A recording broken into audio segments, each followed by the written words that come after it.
Naalala niyo po ba siya guys? Yung hindi ko makalimutan ang kuting na nakakaawa. Nakita ko po siya ulit. Hi, good morning guys. Time check, 5:30 a.m. Papasok na naman ulit kami ng school. Maghahatid po ako sa bunso namin. Nakita ko siya. Nakita ko yung kuting na hinahanap ko na matagal na. Ilang araw na po mula nung nakita ko siya. Dinampot ko agad. Inuwi ko siya guys. Iuwi ko muna siya. Alam kong bawal sa amin na sobrang dami. Pero ito po ay papalakihin ko ng konti.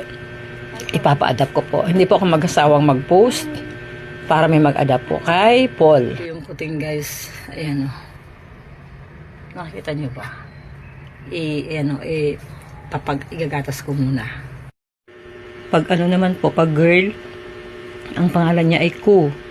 Yan. Ipapangalan ko sa kanya. Pansamantala po, alagaan ko muna siya para lakihin. At pagka malaki-laki na ng konti, ipapa-adapt ko po. Hindi ko po kasi kaya guys na marami po sa low budget po ako guys. Tama pang pamilya lang po ang sahod ng partner ko.